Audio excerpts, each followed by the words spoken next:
Bienvenue à ce nouvel épisode du talk show de Bienvenue à l'immigrant, votre organisme communautaire qui a vu le jour il y a déjà 7 ans à l'initiative de sa présidente actuelle, Madame Ariane Pondon. Bienvenue à l'immigrant se donnait pour mission d'accueillir tous les immigrants qui arrivent au Canada, peu importe leur pays d'origine, et de les accompagner dans leur processus d'intégration. Aujourd'hui, nous allons parler de nutrition. Le développement personnel fait entrer en jeu des facteurs comme la confiance en soi, l'assurance. Mais n'oublions pas qu'il y a aussi le facteur santé physique qu'il faut prendre en compte. Alors aujourd'hui, on va recevoir une diététiste nutritionniste qui va nous parler justement de ce facteur santé, mais aussi qui va nous parler du lien entre notre alimentation et une maladie précise, l'hypertension artérielle. Permettez-moi de vous introduire Juliana Dozy, qui est diététiste et nutritionniste, je vais y arriver, et membre de l'Ordre des diététistes nutritionnistes du Québec. Juliana, bonjour. Bonjour. C'est un plaisir de t'accueillir aujourd'hui. Ça nous fait vraiment plaisir parce qu'on a vraiment besoin de toi dans tes conseils. Alors, pour les gens qui nous regardent, qui est Juliana? Ah oui, donc la question à $1 million. Hein, question à $1 million. Donc, Juliana Dozy, hein, c'est une femme originaire de Madagascar, épouse, maman aussi, 3 enfants, et puis je suis passionnée de santé, de nutrition et de développement personnel. Et je suis de profession nutritionniste et je suis la fondatrice du Club Nutrition. Juliana est malgache. Est-ce que tu peux nous parler un peu de ton parcours d'immigrante?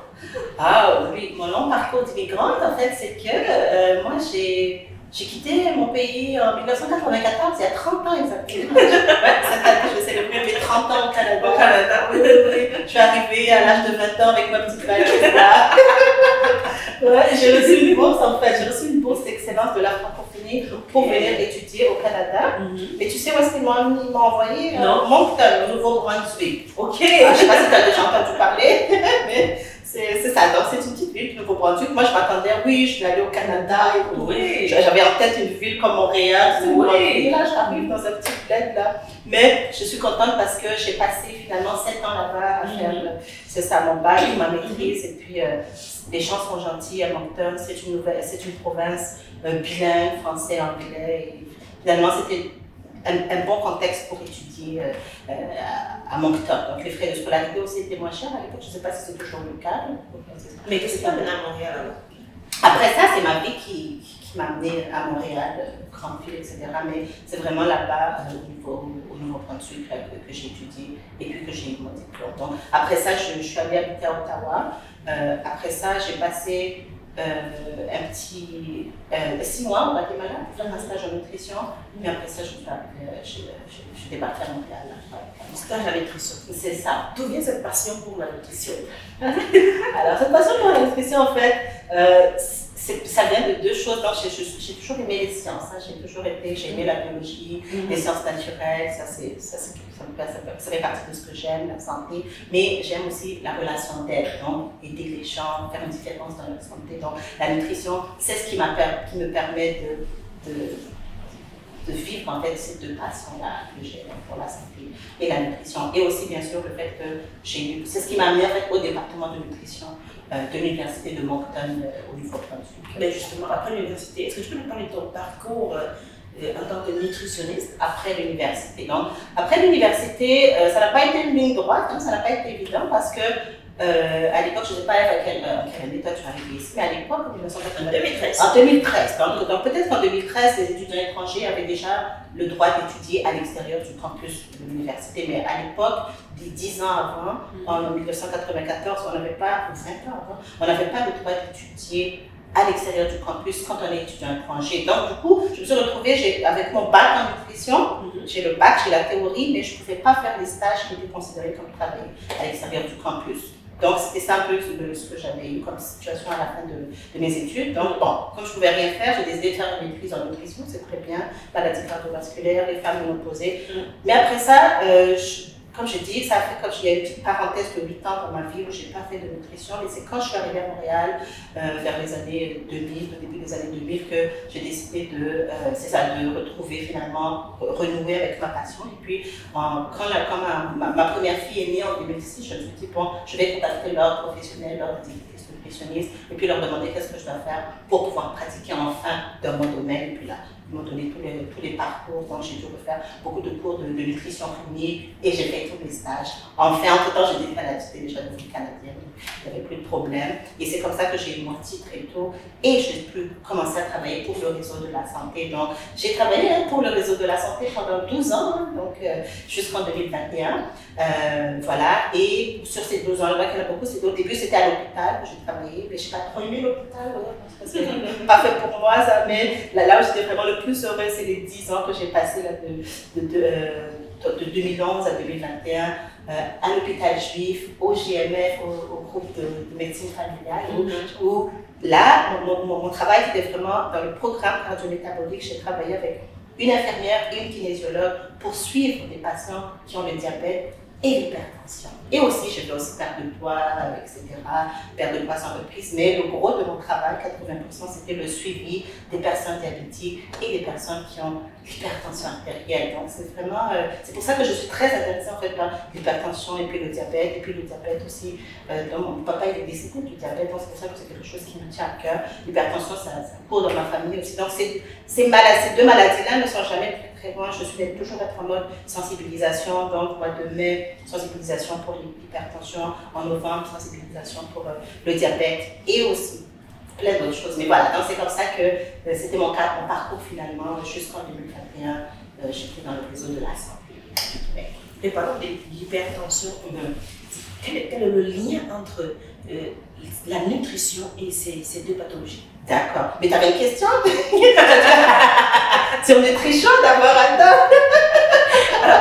C'est ça. Pour revenir à la question, c'est ça. Qu'est-ce qui t'a fait partir de ton travail pour embarquer dans la nutrition à temps plein? À temps plein et en mode privé cette fois-ci, plus dans le secteur public, mais nutritionniste privé à mon propre compte. Donc ça c'est vraiment deux choses d'abord. C'est vraiment d'abord le Covid, c'est le Covid. Pendant le Covid, j'ai fait du télétravail pendant 2 ans et puis j'ai réalisé que je pouvais faire d'excellents suivis de mes clientes là, de mes patients à l'époque, au téléphone, c'était même pas vidéoconférence, quelquefois vidéo, au téléphone, je pouvais faire une excellence. Là, j'ai eu vraiment mon grand déclic, là, que tiens, je peux suivre quelqu'un pour sa nutrition de loin, j'ai même pas besoin d'être présent, puis devoir louer une salle, etc.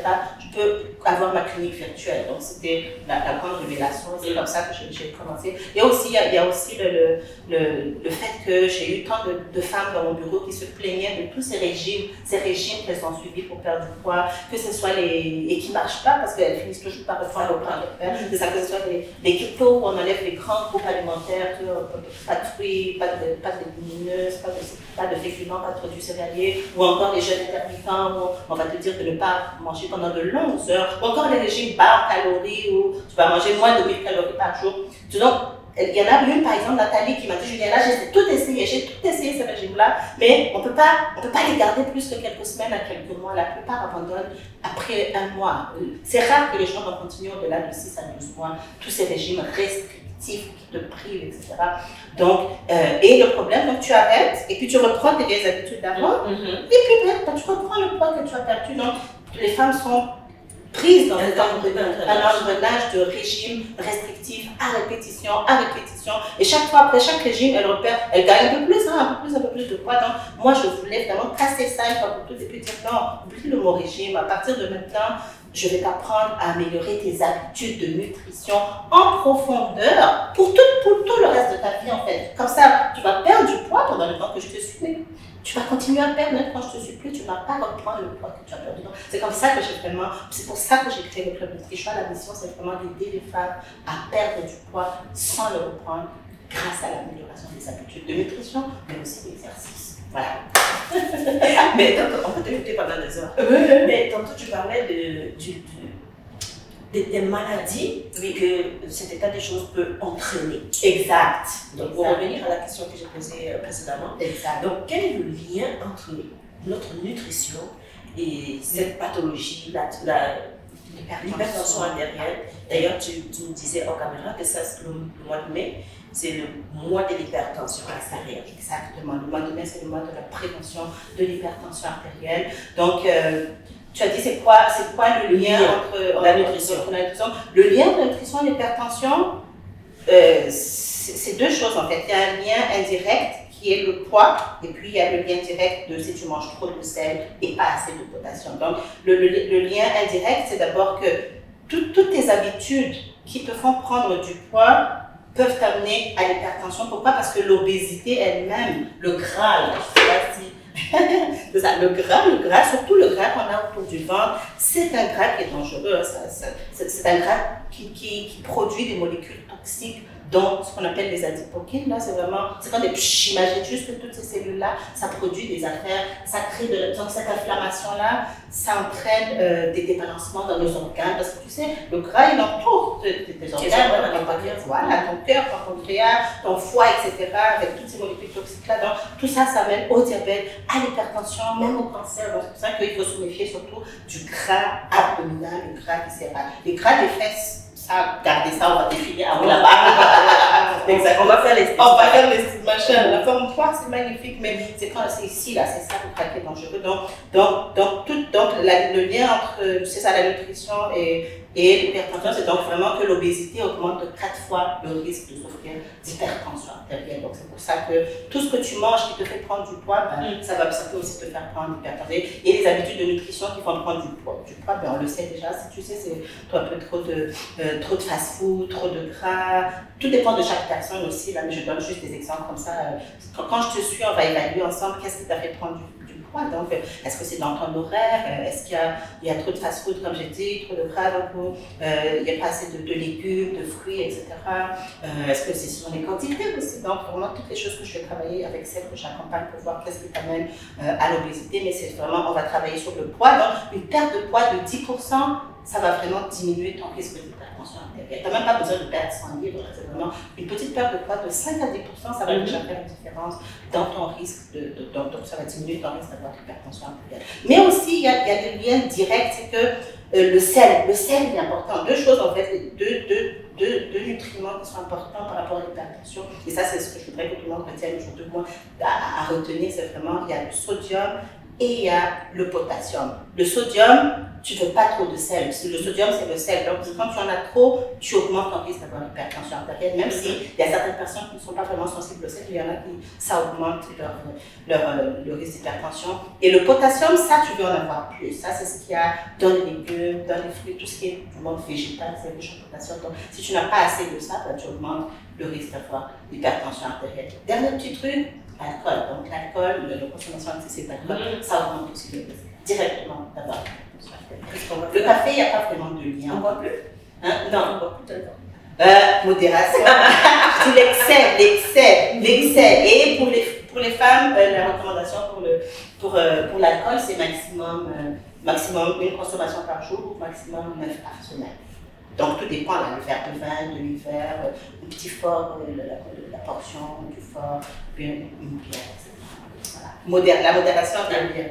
La modération est le meilleur. Ça, c'est tout facile. Et j'adore. Et tant qu'à prendre de l'alcool, au moins prendre du vin rouge. Parce que le vin rouge, au moins, il y aurait des bénéfices pour la santé, et tout, le resveratrol, le polyphénol. Donc, tant qu'à prendre, et si possible, prendre le vin rouge. Voilà. Et si tu pas de modération pour le vin rouge. Toujours avec modération. Si tu peux, prends pas d'alcool. Mais si tu veux, prends au moins le vin rouge. Au moins, il y a des bénéfices qui vont avec. Possible. Tantôt, tu me parlais du diabète et de ce que ça a causé pour toi personnellement.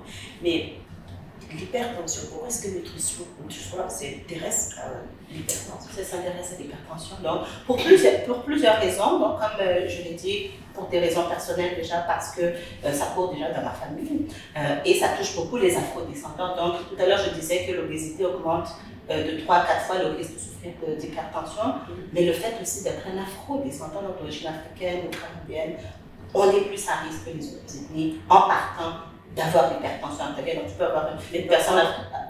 C'est comme ça, c'est la génétique, c'est l'hérédité, on n'y peut rien, ça court dans nos gènes. Donc, tu peux avoir des gens qui sont très hyper minces, surtout afro-descendants, qui ont l'hypertension, parce que c'est de famille, ça court dans la famille, et ça se transmet de génération en génération. Donc, ça, on n'y peut rien. C'est comme ça, tu n'as pas le choix, tu ne peux pas changer la famille dans laquelle tu es née ou l'ethnie dans laquelle tu es né. Mais ce que tu peux contrôler par contre, comme je dis, c'est tes habitudes alimentaires, voilà, qui vont te permettre d'aider à perdre du poids ou maintenir un poids santé, mais aussi vraiment diminuer les fast-foods, diminuer le sel et augmenter ta consommation de légumes et de fruits riches en potassium et faire de l'exercice aussi. Donc vraiment, comme je dis, parce que ça concerne mon ethnie, ça concerne ma famille, mais aussi ça touche 7 millions de Canadiens. L'hypertension, c'est 7 millions de Canadiens, adulte canadien sur 5, donc ça touche beaucoup de gens.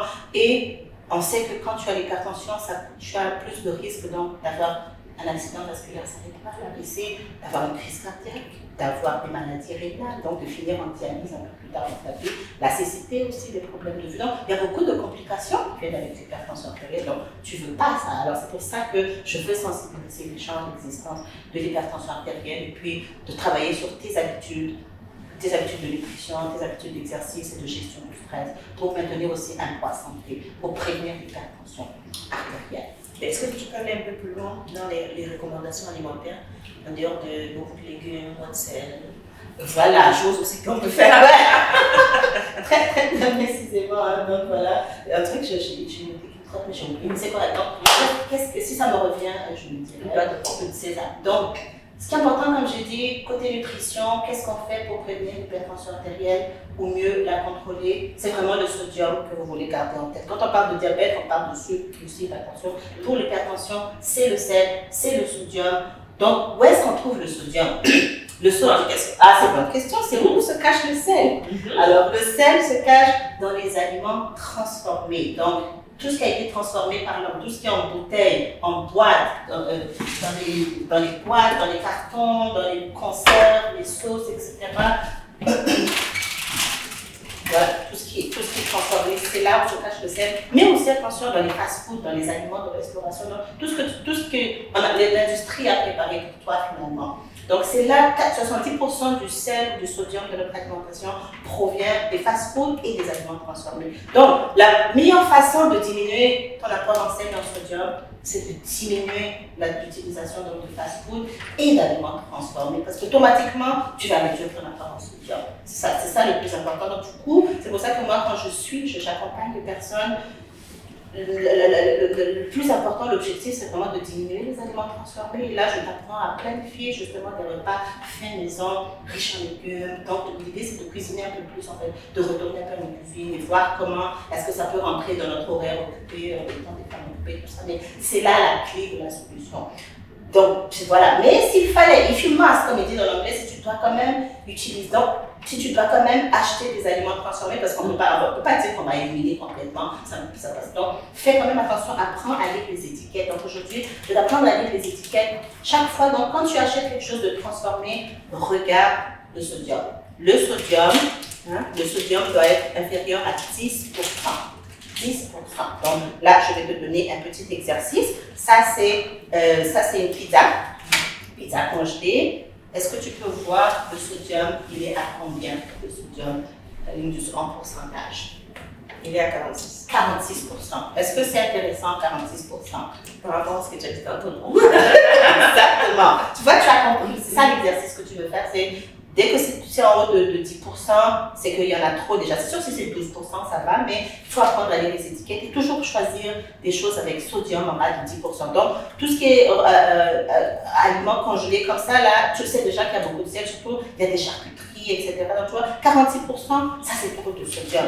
Ici, là, tous les cubes, là, attention, le cube magique, cube nord, etc. Ici, le sodium, 33%. Les nouilles, là, qu'on aime beaucoup, là, avec la sauce, surtout, sodium, 26%. Sauce soya, ça c'est le champion. Hein. Ça là, attention, sauce soya, là, le sodium, 57%. Donc tu vois, c'est vraiment ici que ça se trouve.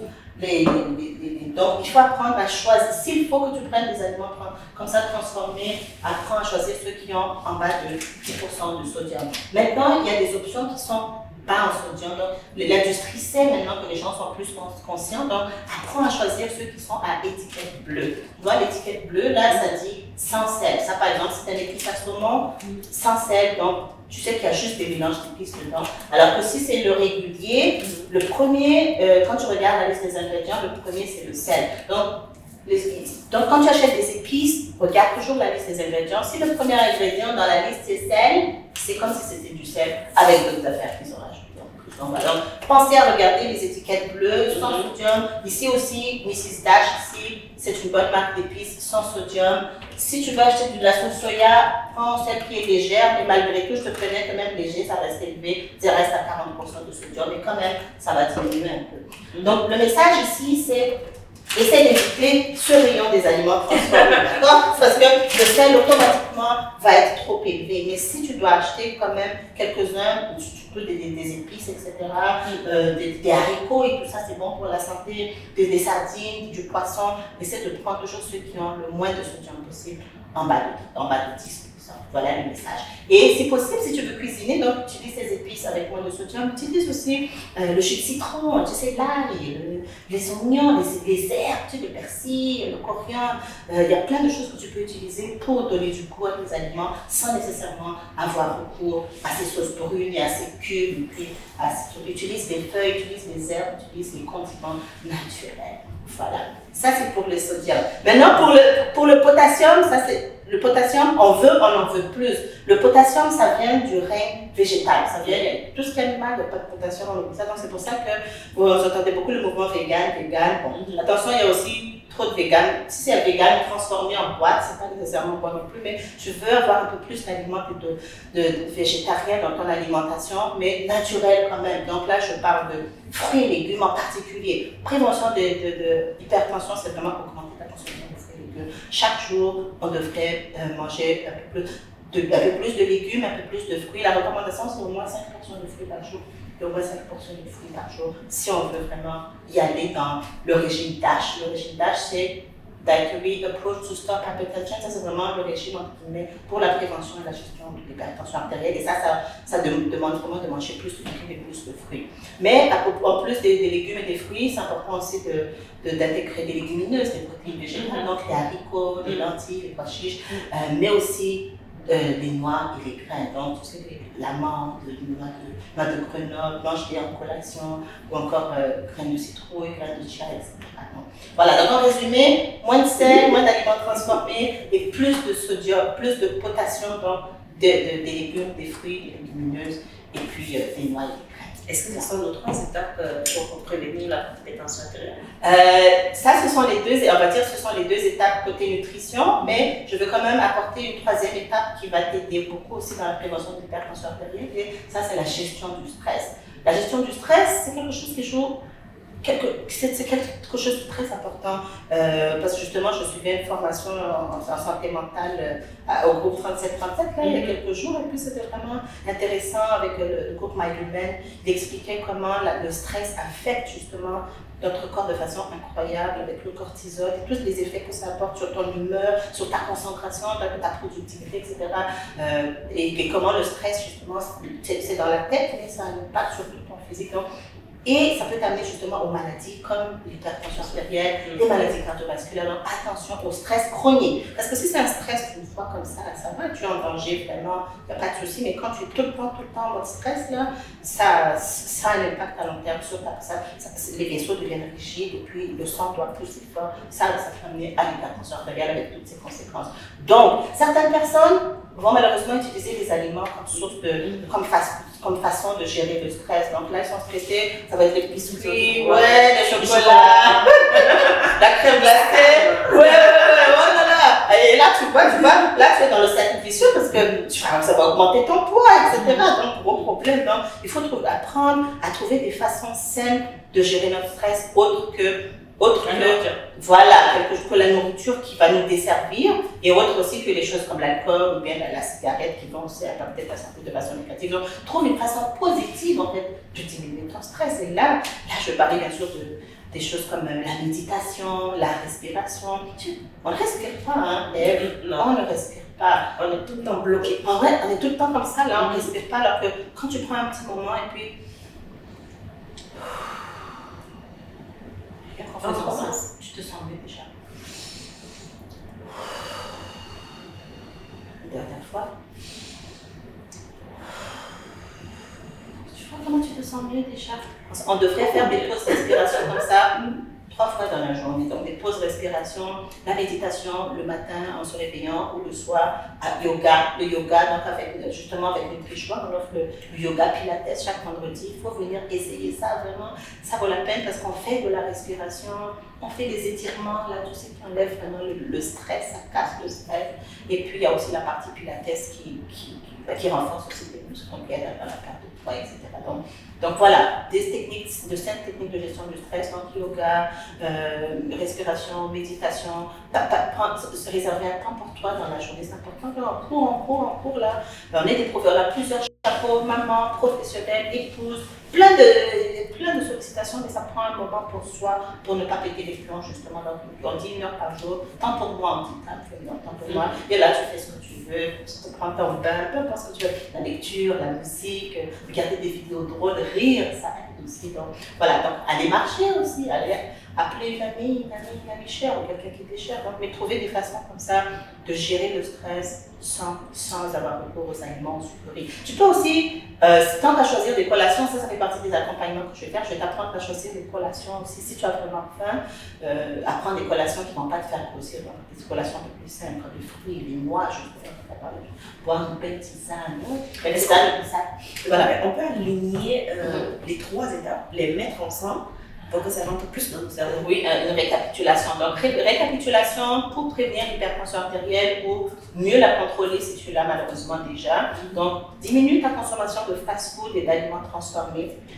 Quand tu es à l'épicerie, s'il faut prendre des aliments transformés, choisis ceux qui sont bas en sel, étiquette bleue. Et augmente ta consommation de fruits et puis de légumes. Essaie de prendre au moins 5 fruits et légumes par jour minimum, mais plus que ça, c'est encore mieux. 5 fruits différents ou bien le même fruit? Non.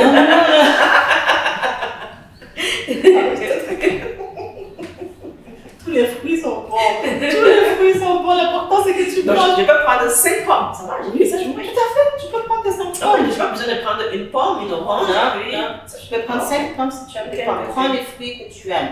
Donc, et les petits fruits, c'est tout ce qui est fraises et tout ça, les bleuets, antioxydants, c'est très très bon. Mais je te dirais, commence par les légumes d'abord. Donc, les légumes d'abord, et chacun de tes repas, doit avoir des légumes. À partir d'aujourd'hui, un repas n'est pas un repas s'il n'y a pas de légumes. Je vais entendre ta voix dans mon cerveau tout le temps quand je vais vouloir manger maintenant. Si j'ai réussi à faire ça, je veux dire alléluia. Un repas n'est pas un repas s'il n'y a pas de légumes. Si tu fais juste ça, tu vas voir comment ça va t'aider à perdre du poids, à prévenir l'hypertension artérielle et vraiment te protéger de beaucoup de maladies comme le cancer. Juste cet acte-là d'ajouter des légumes à chacun de tes repas. C'est ce que je fais avec mes clients. Les gens me payent cher pour apprendre à implanter cette habitude-là. Mais maintenant, tu l'as connais, c'est important de manger des légumes à chaque jour et à chacun de tes repas. Ça, tu n'as même pas besoin de compter en fait, parce que surtout à midi et puis le soir, s'il y a des légumes à midi et des légumes le soir, tu vas déjà avoir toutes les portions dont tu as besoin. Maintenant, aux collations, entre les repas, c'est là que tu manges des pommes ou bien des fruits. Mais quel conseil que tu vas donner aux personnes qui mangent à l'extérieur, pas par choix, mais parce que parfois ils se trouvent un peu comme obligés, ils sont hyper occupés, qui se retrouvent toujours en train d'aller manger à l'extérieur. À l'extérieur. Donc déjà, ce que tu peux faire, 2 choses déjà. Donc apprends déjà à planifier. Donc prendre une petite heure là, le week-end là, pour planifier tes repas de la semaine, préparer peut-être certaines choses, même si c'est prélaver certaines feuilles de salade, couper déjà certains, et intègre les enfants pour qu'ils t'aident à couper les fruits, les légumes, avoir des Tupperware. Vraiment, ça là, c'est une activité très importante à faire le week-end pour pouvoir avoir des aliments équilibrés, légumes, protéines, féculents là, dans la semaine. Ça, c'est une chose déjà. Donc, tu vas faire cette chose, petit côté de planification et penser d'avance. Mais la deuxième chose, si des fois, tu n'as pas le choix de te retrouver dans un mode restaurant, dans ce cas-là, choisis au moins un restaurant où tu as des légumes. C'est une chose. Parce que même si tu fais le Uber Eats, tu vas au restaurant, déjà, si tu sais que tu vas aller dans un restaurant où il y a 0 légumes, tu es fichu, là, ça va être fast food, mais il y a des restaurants où tu vas, où tu peux avoir demandé la salade, ou tu peux demander extra légumes dans ton wrap, tu peux faire ça, là, demander faire de meilleures choses, donc toujours demander des légumes, avoir cette belle nutrition pour les légumes, essayer de diminuer tout ce qui est grosse sauce, là, essayer de diminuer vraiment les grosses sauces et tout ça. Et si tu sais que tu vas prendre un dessert, par exemple, évite la montagne de pâtes en plus, là, ou la montagne de riz, non, diminue ça. Mais je peux quand même manger la poutine. Tu peux, oui, mais en fait, la réponse à ça, c'est tout ce qui est gâterie, tout ce qui est plus gras, ou les fast-foods, ou bien les sucreries, c'est maximum 1000 fois par semaine. C'est pas que c'est gâterie. Si tu es capable de te limiter entre 0 et 2 fois par semaine, et que le reste du temps, tu fais de ton mieux, ça va aller pour toi. Quand on t'entend parler, ça allait tellement facile. Mais comment est-ce qu'on peut faire pour te joindre? Ouais, ça a l'air facile, là, mais après, mettre ça en place, là, ça c'est une autre histoire. Mais c'est là où l'expert que je suis peut t'aider vraiment à mettre ça en place, parce que je suis sûre que beaucoup de ce que j'ai dit, tu connaissais déjà. C'est des choses que les gens savent, mais par où commencer, c'est ça qui est difficile. Et quand tu as un professionnel qui est là et qui t'aide, on commence toujours par le bilan de tes habitudes, et puis on voit ensemble là, où c'est quoi les 2 prochaines habitudes sur lesquelles travailler, je vais faire cheminer graduellement. Ça va t'aider d'avoir quelqu'un aussi à qui tu rends des comptes. C'est comme ça que tu as le temps. Donc moi, je t'aide à implanter tout ça. Accompagnement nutritionniste. Tu peux regarder sur mon site web clubnutrichois.com. Tu peux aller voir les prix. Donc on va toujours commencer par le bilan de tes habitudes. Et après ça, je vais te suivre aux 3 ou 4 semaines pour voir tes progrès. Pour la perte de poids, mais aussi pour la prévention de l'hypertension, du diabète, des fibromes, des cancers du sein. Voilà. Il y a aussi des exercices. Donc on fait aussi des exercices actifs. Donc nutrition, exercice, yoga, pilates, jambola, zumba, cardio-toning. Donc il faut que vous veniez ici. Venez faire un essai gratuit si vous suivez. Appelez-moi 514-378-3622 ou suivez-moi sur les réseaux sociaux, Juliana Dosy, D-O-S-Y, Juliana Dosy, D-O-S-Y, ou Club Nutrichois. Donc suivez-moi sur Facebook, LinkedIn ou Instagram, ou appelez-moi. Ou sinon, si vous avez tout oublié, c'est clubnutrichois.com. Clubnutrichois.com, c'est ça, L-U-T-R-I-C-H-O-I. Juliana, merci beaucoup. Ça, c'était une pathologie vraiment, il fallait qu'on en parle.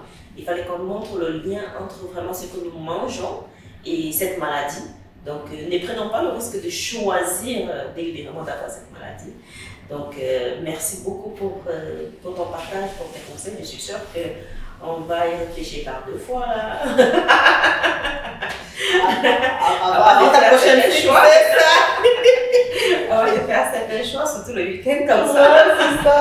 Donc, c'est ça. On arrive au terme de notre entretien. Et puis, je te remercie encore beaucoup d'avoir accepté l'invitation. Donc, est-ce que tu as un dernier mot pour clôturer?